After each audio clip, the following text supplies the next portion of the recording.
ನಾಡಿನೆಲ್ಲೆಡೆ ವರಮಹಾಲಕ್ಷ್ಮಿ ಹಬ್ಬದ ಸಂಭ್ರಮ. ಈ ಹಬ್ಬವನ್ನ ಶ್ರೀ ಸಾಯಿ ಗೋಲ್ಡ್ ಪ್ಯಾಲೇಸ್ನ ಮಾಲೀಕರಾಗಿರುವ ಹಾಗೂ ವಿಧಾನ ಪರಿಷತ್ ಸದಸ್ಯರಾಗಿರುವ ಟಿ.ಎ. ಶರವಣ ಮನೆಯಲ್ಲಿ ಅದ್ದೂರಿಯಾಗಿ ಆಚರಿಸಲಾಯಿತು. ಲಕ್ಷ್ಮೀ ದೇವಿಗೆ ವಿಶೇಷವಾಗಿ ಅಲಂಕಾರವನ್ನ ಮಾಡಿ ಪ್ರತಿಷ್ಠಾಪಿಸಲಾಗಿದೆ.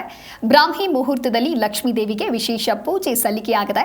ಇನ್ನು ಶರವಣ ಮನೆಯ ಲಕ್ಷ್ಮೀ ಪೂಜೆಗೆ ನಟಿ ತಾರಾ, ನಟಿ ಸೋನಲ್ ಹಾಗೆ ತರುಣ್ ಸುಧೀರ ಭಾಗಿಯಾಗಿ ದೇವರಿಗೆ ನಮಿಸಿದ್ದಾರೆ.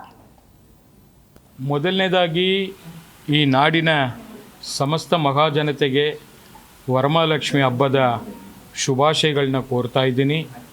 ಈ ಹಬ್ಬ ಸಮೃದ್ಧಿಯ ಸಂಕೇತ ಅಂತ ಏನು ಕರಿತೀವಿ, ಎಲ್ಲರ ಮನೆಯಲ್ಲಿ ಕೂಡ ಮನದಲ್ಲಿ ಕೂಡ ಆ ಮಹಾಲಕ್ಷ್ಮಿ ತಾಯಿ ಜಗನ್ಮಾತೆ ಶಾಶ್ವತವಾಗಿ ನೆಲೆಸಿರಲಿ ಅಂತೇಳಿ ನಾವು ಏನು ಇವತ್ತು ವಿಶೇಷ ಪೂಜೆಯನ್ನು ಬೆಳಿಗ್ಗೆ 4ರಿಂದ 5 ಗಂಟೆಗೆ ಬ್ರಾಹ್ಮಣ ಮುಹೂರ್ತದಲ್ಲಿ ಇದನ್ನು ನಾವು ಈ ಪೂಜೆಯನ್ನು ಸಲ್ಲಿಸುವಂಥ ವಾಡಿಕೆ ಇದೆ. ಪ್ರತಿ ವರ್ಷ ಅಂತ ಈ ವರ್ಷ ಕೂಡ ಆ ತಾಯಿಗೆ ವಿಶೇಷವಾಗಿ ವೈಟ್ ಆ್ಯಂಡ್ ಪಿಂಕ್ ಕಾನ್ಸೆಪ್ಟಲ್ಲಿ ಈ ಒಂದು ಮಹಾಲಕ್ಷ್ಮಿಗೆ ಶ್ರೇಷ್ಠವಾದಂಥ ತಾವರೆ ಹೂವು, ಆ ಲೋಟಸ್ ಏನಿದೆ ಆ ತಾವರೆ ಹೂವದಲ್ಲಿ ಅಲಂಕಾರ ಮಾಡಿ ಇವತ್ತು ಆ ತಾಯಿಯ ಒಂದು ಪೂಜೆಯನ್ನು ಸಲ್ಲಿಸಿದ್ದೀನಿ.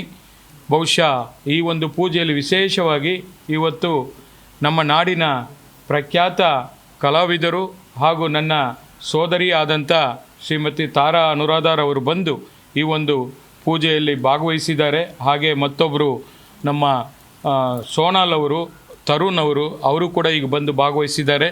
ಬಹುಶಃ ನನ್ನ ಧರ್ಮಪತ್ನಿಯವರು 3 ದಿವಸಗಳ ಹಿಂದೆಯೇ ಈ ಒಂದು ಅಲಂಕಾರ ಕಾರ್ಯಕ್ರಮದಲ್ಲಿ ತೊಡಗಿಸ್ಕೊಂಡು ಇಷ್ಟು. ವರಮಹಾಲಕ್ಷ್ಮಿ ಅಂತಂದ್ರೆ ಸಮೃದ್ಧಿಯ ಸಂಕೇತ, ಒಂದು ಶಾಂತಿಯ ಸಂಕೇತ, ಮತ್ತು ಎಲ್ಲರೂ ಒಟ್ಟುಗೂಡುವಂಥ ಸಂಕೇತ. ಅಂದರೆ ಎಲ್ಲವೂ ಸಂತೋಷ, ಎಲ್ಲವೂ ಪಾಸಿಟಿವ್ ಆಗಿ ನೋಡುವಂಥ ಒಂದು ಸುಯೋಗ ಈ ದಿನ. ಆದ್ದರಿಂದ ಇದು ಇಡೀ ನಾಡಿಗೆ ಎಲ್ಲರೂ ಕೂಡ ಸಂತೋಷದಿಂದ ಸಂಭ್ರಮದಿಂದ ಒಂದು ರೀತಿಯಾಗಿ ಎಲ್ಲರೂ ತಮ್ಮ ರಿಲೇಟಿವ್ ವ್ಯಾಲ್ಯೂಸ್ ಅಂತಾರೆ, ರಿಲೇಷನ್ ವ್ಯಾಲ್ಯೂಸ್, ಎಲ್ಲ ಸಂಬಂಧಗಳ ಕೌಟುಂಬಿಕ ವ್ಯಾಲ್ಯೂಸನ್ನು ಹೊತ್ತು ತರುವಂಥ ಒಂದು ಹಬ್ಬ. ಪ್ರತಿ ಹಬ್ಬಕ್ಕೂ ಅಂದರೆ ನನ್ನ ಅಣ್ಣನ ಮನೆಗೆ ಬರೋದು, ನಾನು ಹೇಗೆ ನನ್ನ ಸ್ವಂತ ಸಹೋದರನ ಮನೆಗೆ ಹೋಗ್ತೀನೋ ಅದೇ ರೀತಿ ಈ ಅಣ್ಣನ ಮನೆಗೆ ಬರ್ತೀನಿ. ಶೀಲ ಆಗಲಿ